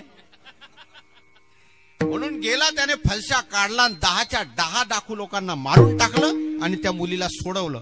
मुलीला सोडवलं, तिच्या भावाच्या ताब्यात दिलं, आणि ज्या वेळेला घोड्याजवळ आला, घोड्यावर बसला आणि वर पाहतोय तर झेंडा पांढरा. आता कोणी याचा विपर्यास करू नका की तुम्ही तसंच करसाल पांढरा होण्याकरता. झेंडा पांढरा झाला. आला त्या महात्म्याजवळ. महात्म्याने विचारलं का रे कोणत्या तीर्थामध्ये पांढरा झाला? महाराज जैसे 70 वैसे 80. याच्यातून एक सांगायचं आहे मला, एखादा आणि काय तर संकटामध्ये असेल त्याला मदत करण्याकरता तुम्ही केलेला अधर्म कर्म ते देखील एखाद्या वेळेला धर्म ठरू शकतो. विठ्ठल विठ्ठल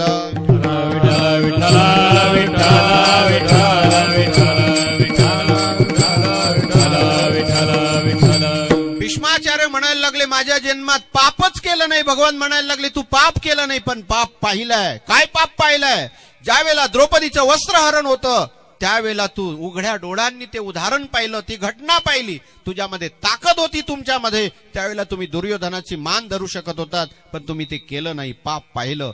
एक दुसरी गोष्ट, ज्या वेळेला तुम्ही 7 जन्माच्या पूर्वी एक राजकुमार होता, राजकुमार असताना तुम्ही रस्त्याने चालला होता, आणि रस्त्याने चालला असताना रस्त्यावर एक सरडा पडलेला होता. बाणाच्या अग्रभागावर उचलला आणि उचलून असा फेकला, तो सरडा कुंपणावर पडला. त्याच्यामध्ये जेवढे काटे टोचले गेले त्या कर्माचं 7 जन्माचं पूर्वीचं फल तुम्हाला या जन्मात भोगावं लागतंय. तुकोबाराय अभंगाच्या पहिल्या चरणात बोलतात, भोगतो न घडे संचिता वाचोनी, भोगतो न घडे संचिता वाचोनी, भोगतो न घडे संचिता वाचोनी, भोगतो न घडे संचिता वाचोनी, भोगतो न घडे संचिता वाचोनी, भोगतो न घडे संचिता वाचोनी, भोगतो न घडे संचिता वाचोनी, भोगतो न घडे संचिता वाचोनी. करावे ते मनी समाधान, करावे ते मनी समाधान, मनवोनी मनी मानू नये खेदू, मनवोनी मनी मानू नये खेदू.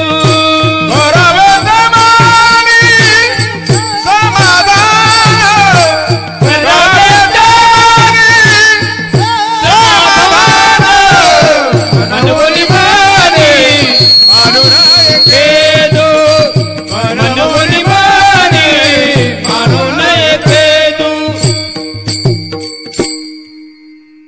जीवनामध्ये प्रत्येक माणसाला अनुकूल प्रतिकूलात्मक जे सुखदुःखात्मक भोग भोगावे लागतात याचं कारण केवळ आपलं कर्म. त्यामध्ये कर्माचे 3 विभाग आहे, संचित, प्रारब्ध आणि क्रियमान. केले ते क्रियमान, झाले ते संचित मन, प्रारब्ध ते जाण, उर्वरित उरले ते. केलं ते कर्म क्रियमान आहे, आपण जे करतो ते क्रियमान आहे.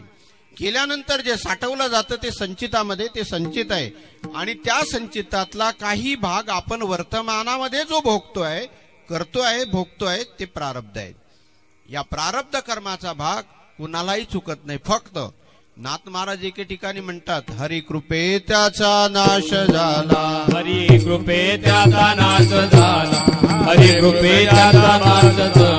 एका जनार्दनी भोग प्रारब्धात, एका जनार्दनी भोग प्रारब्धात, एका जनार्दनी भोग प्रारब्धात, एका जनार्दनी भोग प्रारब्धात. हरी कृपे त्याचा नाश झाला, हरी कृपेचा नाश झाला, हरी कृपेचा नाश झाला. हरिकृपा झाल्यावर परमात्म्याची कृपा झाल्यावर प्रारब्ध तर भोगल्याशिवाय संपत नाही ना हो. प्रश्न असा निर्माण होतो भरतस्य त्रिजन्म भी, भरताला 3 जन्म घ्यावे लागले. भीष्माचार्यांना 7 जन्मापूर्वीचं प्रारब्ध भोगावं लागलं. प्रारब्ध जर भोगूनच संपत मग तुम्ही कसे म्हणतात हरिकृपे त्याचा नाश झाला. याचा अर्थ प्रारब्ध संपत नाही पण प्रारब्धानुसार भोगत असणारे सुखदुःखात्मक जे भोग आहे त्या भोगाची जाणीव त्या महात्म्याला होत नाही. याचा अर्थ हरिकृपे त्याचा नाश झाला. मला सांगा आपलंही धन जातं, आपलीही ज्याचं लग्न झालंय त्याचं सांगतो, ज्याचं लग्न झालंय त्याचीही बायको मरते, धनही जातं. पण जेवढं तुकोबारायांचीही पत्नी मेली, तुकोबारायांचंही धन गेलं, पण आपण जेवढे दुःखी होतो एवढे तुकोबाराय दुःखी झाले का? तुकोबाराय काय बोलतात? देवे माया सोडावेले,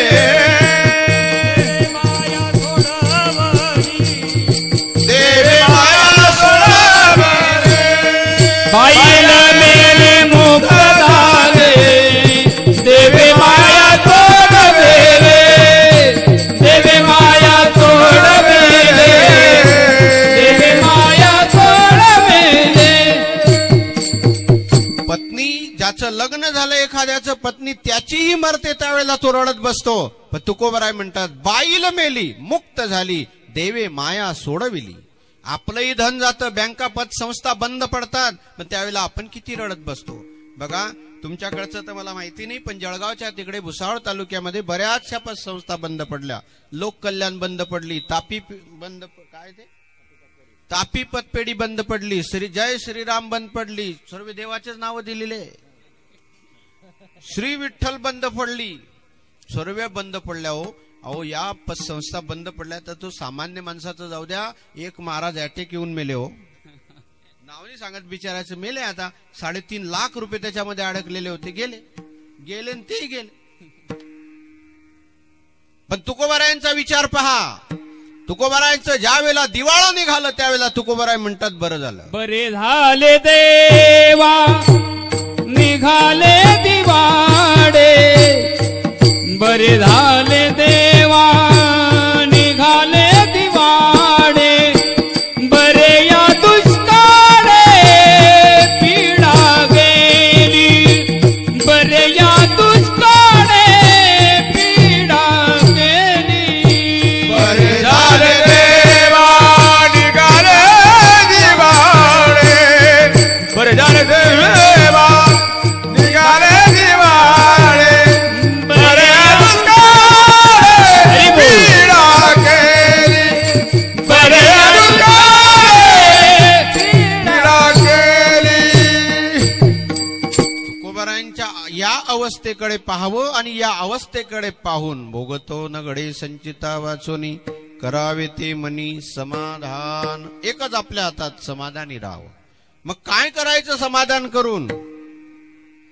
दुसऱ्या चरणामध्ये मनवनी मनी मानू नये खेदू, मनवनी मनी मानू नये खेदू, मनवनी मनी मानू नये खेदू, मनवनी मनी मानू नये खेदू, मनवनी मनी मानू नये खेदू, मनवनी मनी मानू नये खेदू, मनवनी मनी मानू नये खेदू, मनवनी मनी मानू नये खेदू. मनावा गोविंद वेळा वेळा, मनावा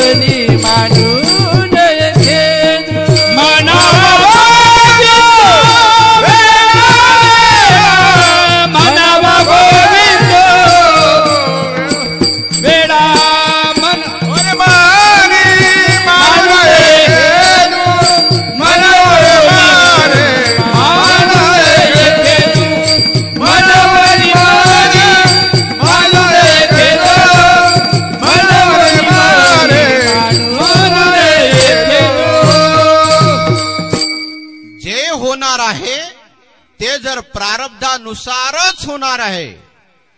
जे होणार आहे ते होणारच आहे, जे होणार नाही ते होणारच नाही. जे होणार आहे ते प्रारब्धानुसारच जर होणार आहे तर मग आपण खेद करण्यात काय अर्थ आहे. म्हणून तुकोबाराय म्हणतात, म्हणोनी मनी मानू नये खेदू. मग काय करायचं? म्हणावा गोविंदू वेळोवेळा, परमात्म्याचं नामस्मरण वेळा वेळा घ्या. दुसऱ्यावर रुसण्याची गरजच नाही. अभंगाच्या 3ऱ्या चरणात लगे बहुता आणि करू जावे न लगे बहुता हरि करू जावे न लगे बहुता, हरि करू जावे न लगे बहुता. संगीता वाचनिया आपुल्या संगीता वाचनिया मनहुनी मनी मानून एके मनहुनी मनी मानून एके दो आपुला संचिता वाचनिया, आपुला संचिता वाचनिया, मनवोनी मनी मानून एके दो, मनवोनी मनी मानून एके दो. जीवनामध्ये कोणतीही परिस्थिती निर्माण झाली त्याला दुसऱ्याला कारण ठरवू नका. काही काही माणसं दुसऱ्यालाच दोष देतात. भागवतामध्ये एक चिंतन आलेलं आहे. एक कदर्यू नावाचा ब्राह्मण इतका कदर्यू, इतका कंजूस, इतका कंजूस होता. दसरा दिवाळीचा सण आला की तो घरी जुने ज्वारी पाठवत होता. सणवार दिवाळी दसरा जुने जोंधळे पाठवी घरा. कधीच दान धर्म करत नव्हता. काही काही माणसं हाळाचे कंजूस असतात. हाळाचे कंजूस, फारच कंजूस. 2 भाऊ इतके कंजूस होते. तो म्हणायला लागला तू उधळपट्टी करतो, तो म्हणायला लागला तू उधळपट्टी करतो. दोन्ही कंजूस. ते म्हणायला लागले असं करू, जो कोण जास्त उधळपट्टी करतो आपण समजून जाईल. बरं एक काम करू. म्हणजे काय, दोघांनी 2 सुपाऱ्या आणल्या. म्हणले हे सुपारी जास्त ज्याच्याजवळ जास्त दिवस जाईल तो जास्त कंजूस. मग काय केलं, लहान भावाने काय केलं, त्याचं बारीक चूर्ण केलं.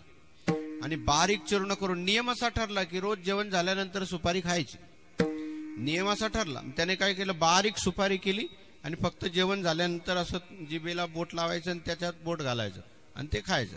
किती दिवस जाईल सांगा बरं. बारीक चूर्ण केलं. पण मोठा भाऊ त्याचाच गुरु होता. त्याच्यापेक्षा तो श्रेष्ठ कंजूस. त्याने काय केलं, त्या सुपारीला असं ड्रिलने छिद्र पाडलं. त्या सुपारीला छिद्र पाडलं, त्याच्यामध्ये दोरा टाकला आणि स्वयंपाक खरामध्ये अशी बांधून दिली. जेवण झालं की फक्त असा करायचा.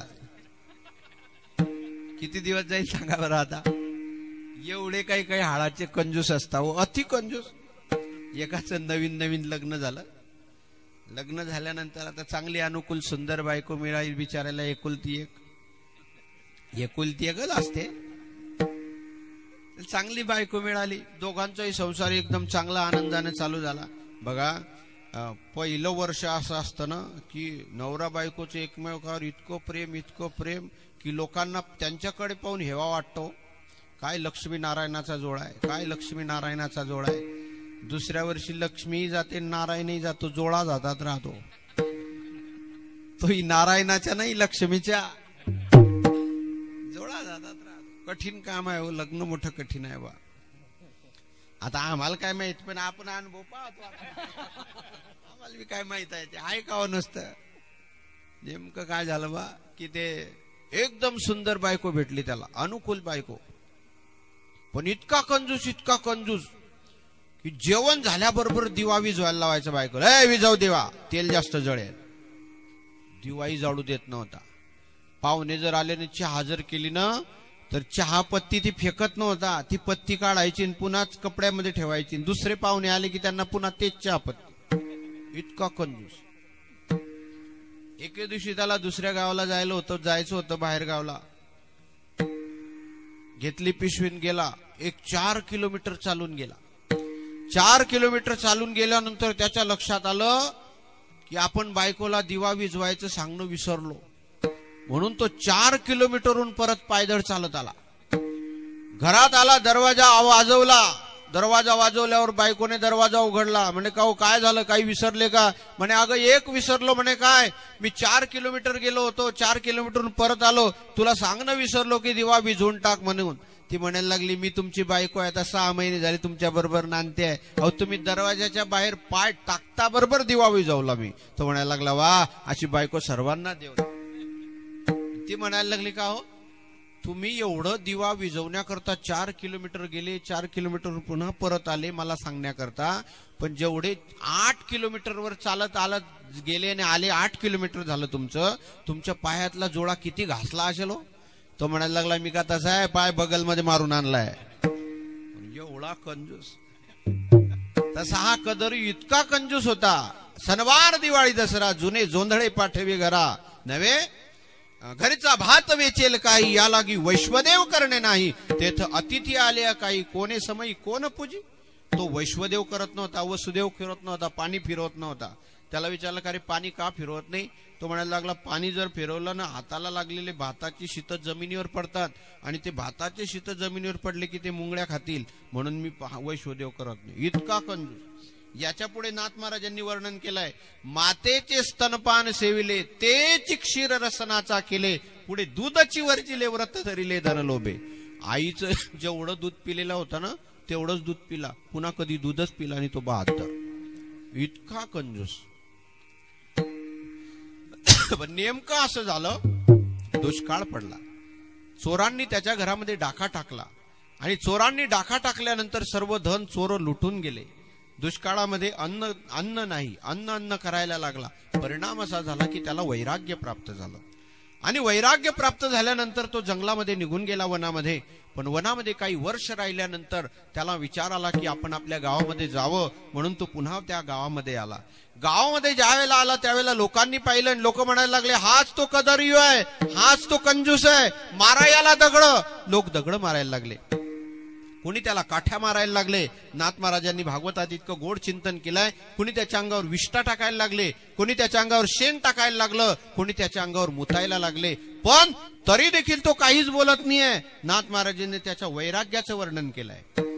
नाथ महाराजांनी त्याच्या वैराग्याचं एवढं वर्णन केलं की ज्यावेळेला लोक त्याला एवढे त्रास द्यायला लागले तरी देखील तो कुणालाही दोष देत नाहीये. तो काय बोलतोय, नायम जनोमे सुखदुःख हेतुर न देवतात्मा ग्रहकर्म कालहा मनपरम कारण मामयंती संसार चक्रम परिवर्तयेत.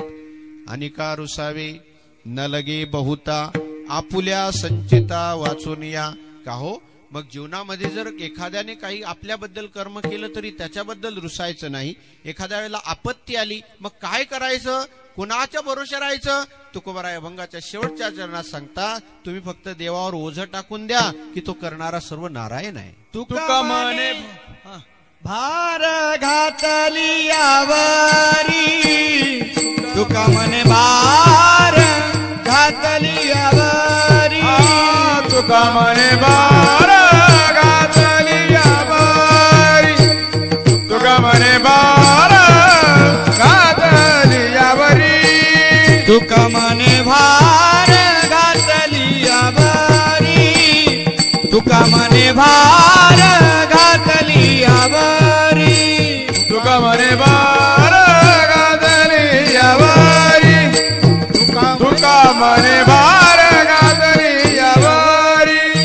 होईल कैवारी नारायण, होईल कैवारी नारायण, म्हणून या मनी मानून एकेदू, म्हणून या मनी मानून एकेदू. होईल कैवारी नारायण, होईल कैवारी नारायण, मनवणे मानी मारून एकेदू, मनवणे मानी मारून एकेदू. म्हणावा गोविंदू वेळोवेळा, हा हा म्हणावा गोविंदू वेळोवेळा, म्हणावा गोविंदू वेळोवेळा, हा हा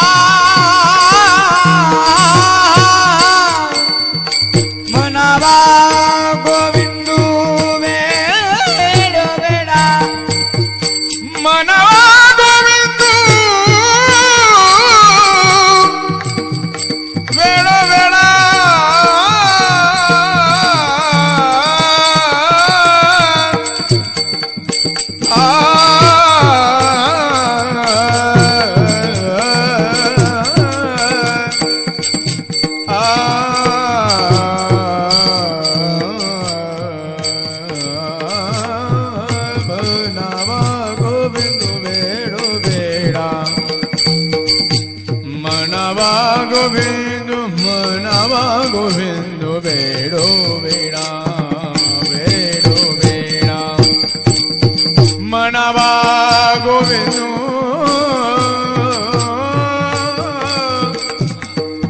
वेडो वेडा मनावा गोविंद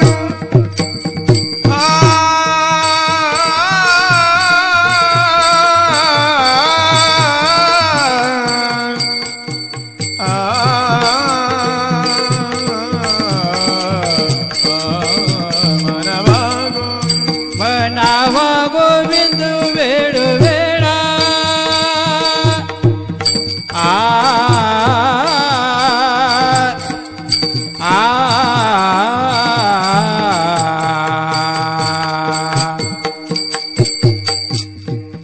मनावा गोविंद वेड वेडा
ज्ञानराज माऊली तुकाराम ज्ञानेश्वर माऊली ज्ञानराज माऊली तुकाराम ज्ञानेश्वर माऊली ज्ञानराज माऊली तुकाराम ज्ञानेश्वर माऊली ज्ञानराज माऊली तुकाराम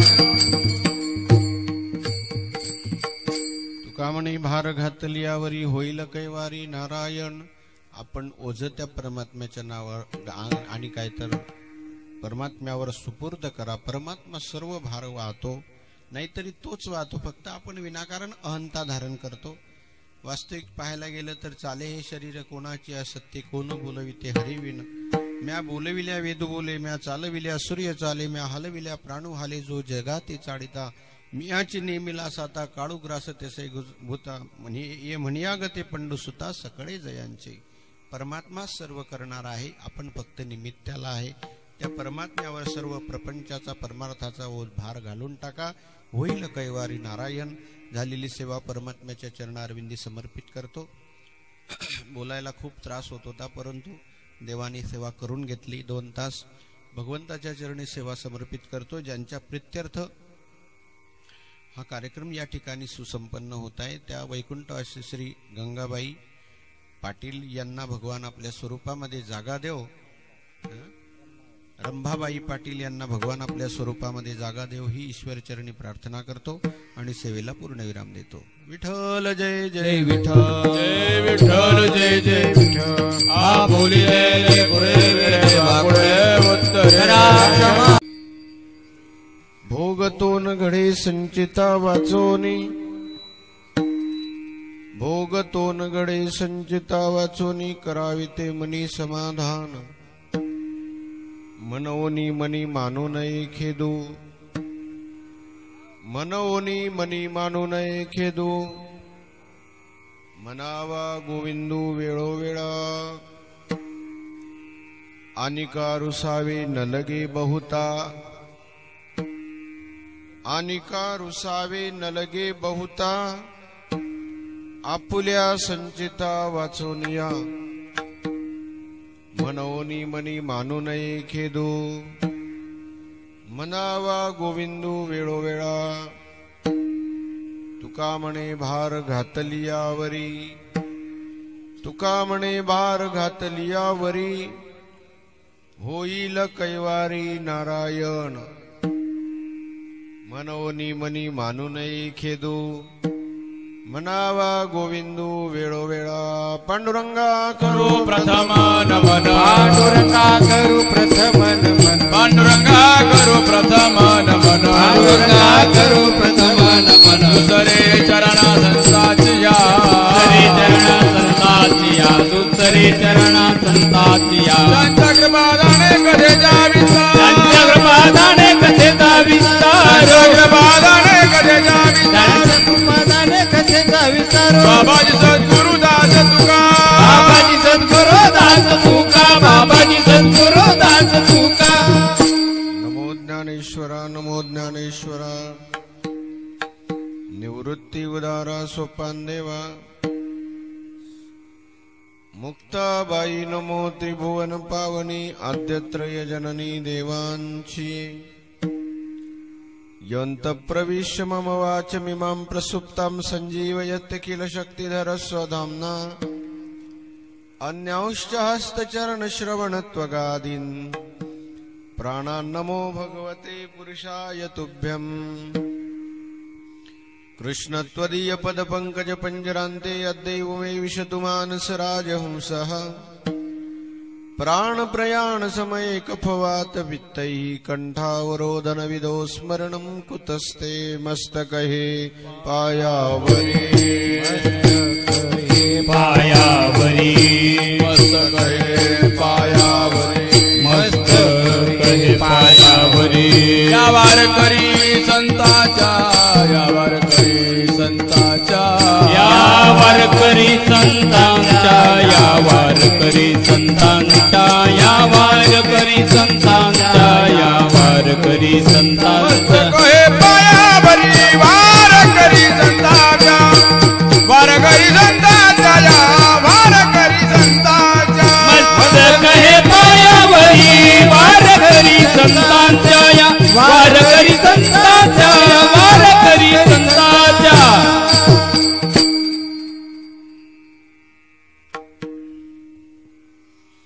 भोगतो न गडे संचिता वाचोनी, करावे ते मनी समाधान, मनोनी मनी मानू नये खेदू, मनावा गोविंदू वेळोवेळा. प्रस्तुत प्राप्तस्थळी श्री भवरखेडे या गावामध्ये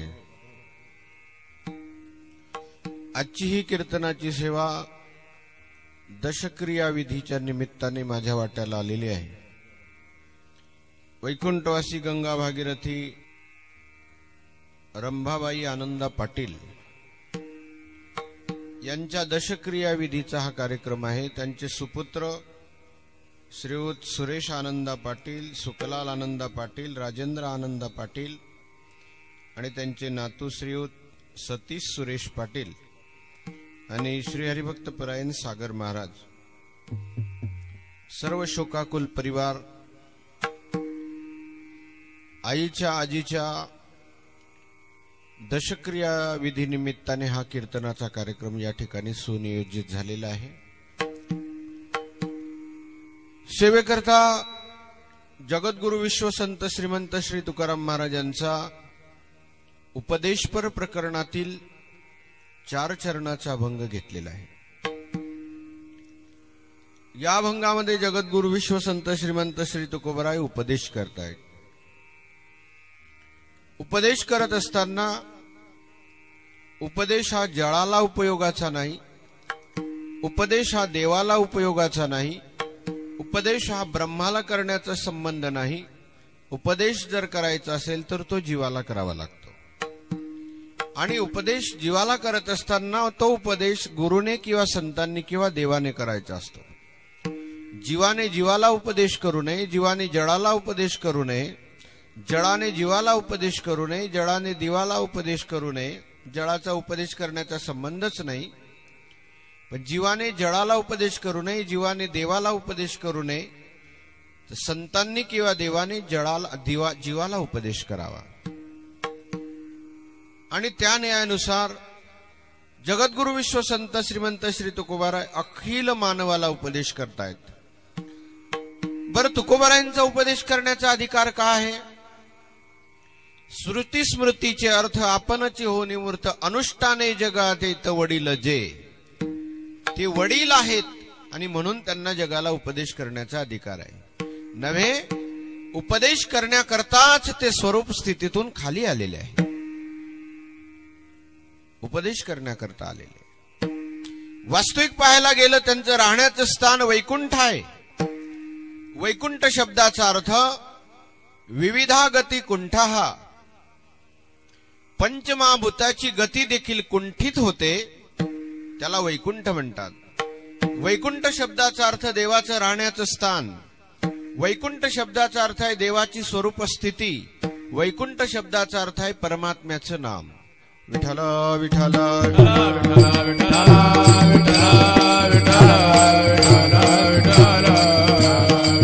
जगद्गुरु तुकोबाराय वैकुंठातून येण्याचं कारण सांगतात एका ठिकाणी.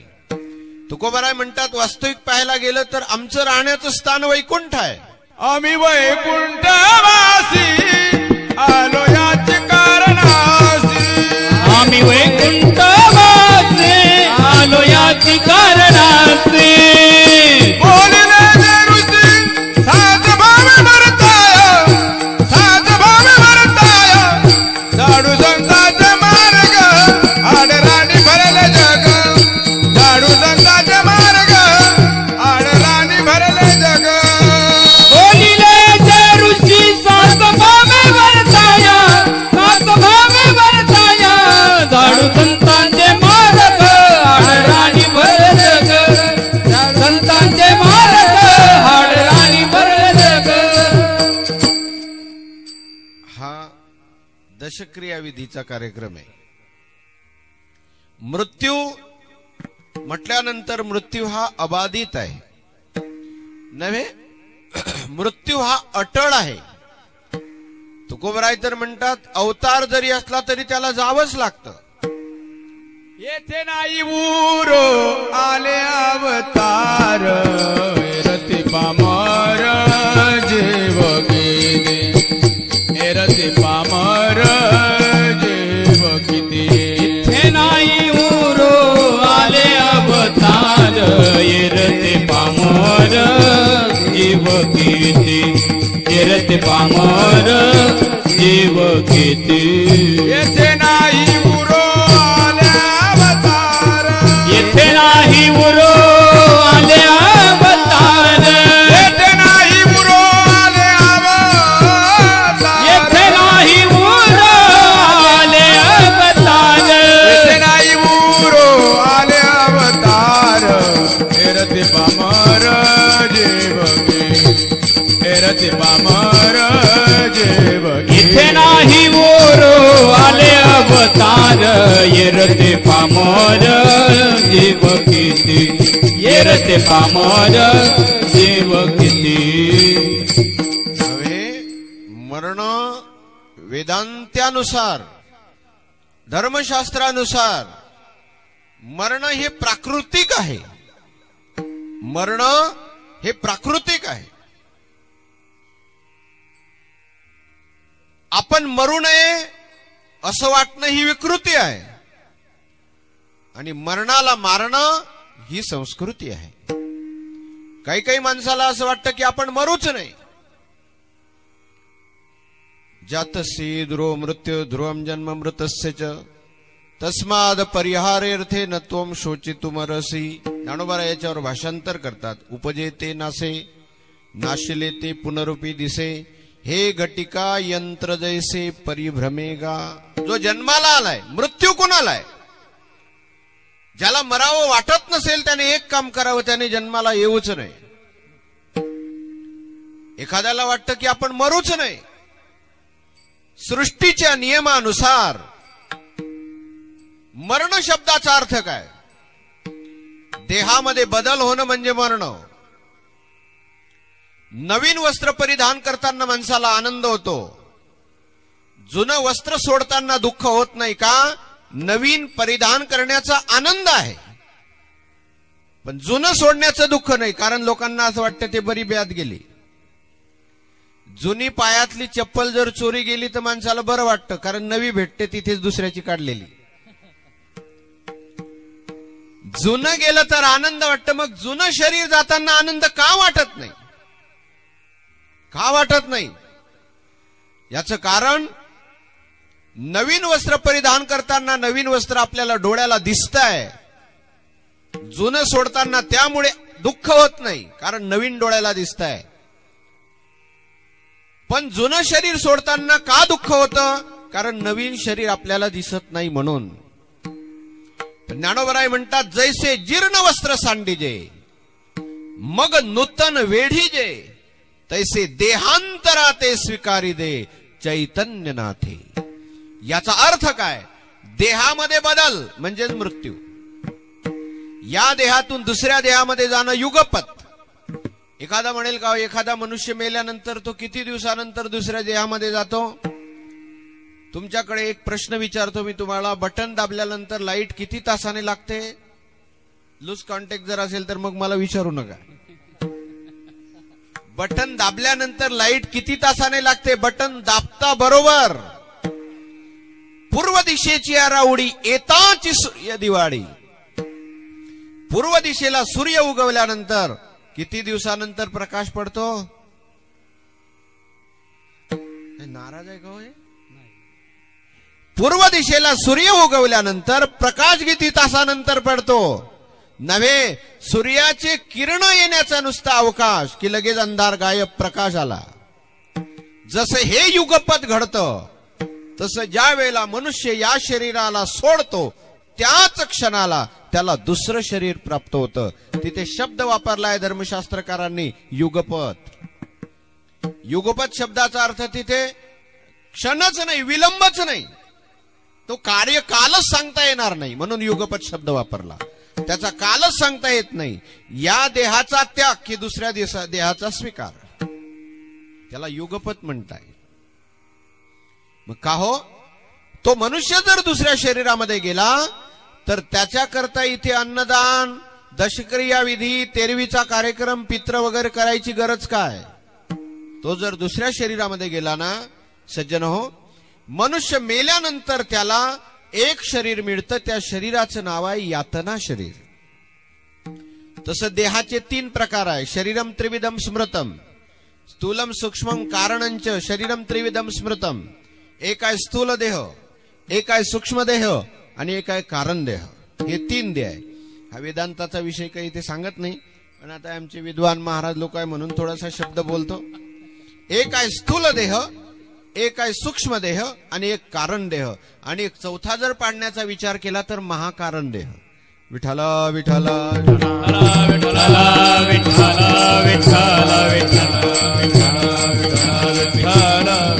पंचमहाभूताचा जो बनलेला आहे, पृथ्वी, आप, तेज, वायू आणि आकाश, पंचमहाभूताचं जे शरीर बनलेलं आहे त्याला स्थूल देह म्हणतात. त्यालाच अन्नमय कोश म्हणतात.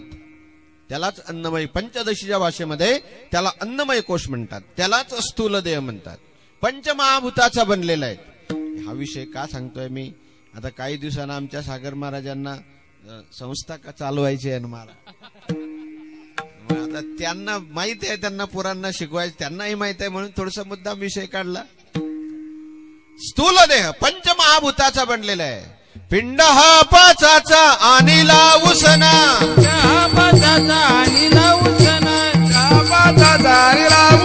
पिंड हा पाचाचा अनिला उसना,